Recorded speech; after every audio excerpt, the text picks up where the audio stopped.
Tu veux savoir pourquoi certaines personnes abandonnent et d'autres deviennent inarrêtables. Ce n'est pas de la chance, ce n'est pas du talent, ce n'est pas non plus de la motivation. Il s'agit des habitudes, ce sont des habitudes.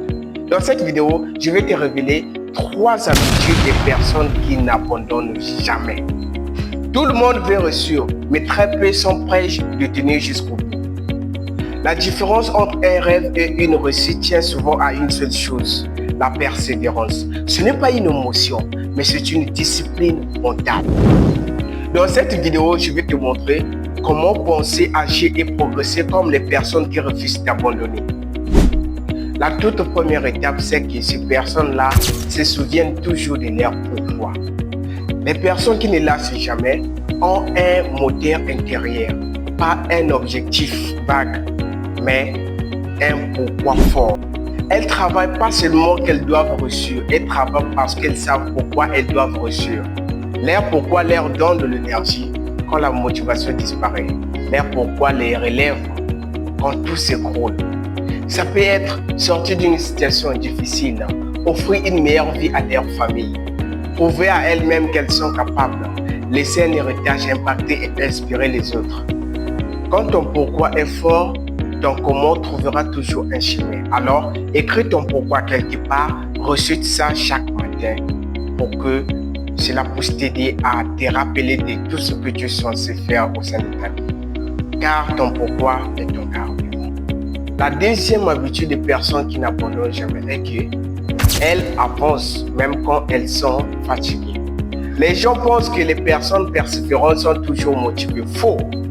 Elles sont plutôt disciplinées. Comme on le dit, la motivation te fait commencer et c'est la discipline qui te fait continuer. Elles avancent même quand elles sont fatiguées.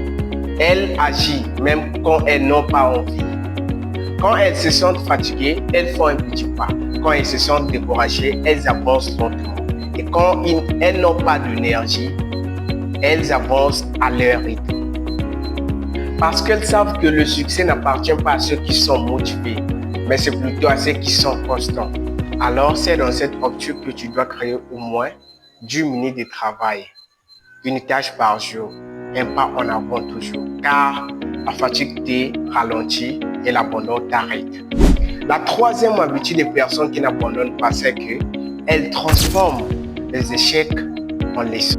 L'échec ne brise pas, bien au contraire, il construit. Et ce genre de personnes ont tendance d'avoir des tels langages du genre. Ils ne disent pas que j'ai échoué, mais au contraire, ils disent que j'ai appris. Ceux qui abandonnent voient l'échec comme une fin, alors que ceux qui persévèrent voient l'échec comme une forme d'apprentissage. Si tu veux devenir inarrêtable, garde ça en tête. Tu dois noter chaque erreur en te posant la question suivante: qu'est-ce que cela m'apprend? Car de la sorte, ta sagesse deviendra ton avantage. Tu n'as pas besoin d'être parfait, bien au contraire, tu dois juste ne jamais lâcher. Parce que un obstacle, c'est une leçon. Un refus, c'est une direction. Et un échec, c'est une opportunité de s'ajuster. Ils ne perdent jamais. Soit ils apprennent, soit ils gagnent. Comme le dit Nelson Mandela, je ne perds jamais. Soit je gagne, ou bien soit j'apprends. En guise de conclusion, souviens-toi que ton pourquoi te guide. Ta constance te porte et tes échecs te rendent plus fort.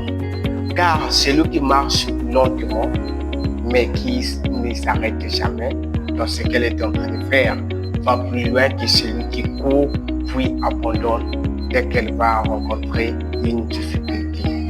Si cette vidéo t'a aidé, abonne-toi, partage avec une personne qui en a besoin, qui peut l'aider d'aller plus loin dans ce qu'elle est en train de faire. Comme toujours, c'était Jean-Pierre. Soyez anti-négatif et toujours optimistes à vos ambitions. À nous revoir le samedi prochain avec de nouvelles vidéos. Good.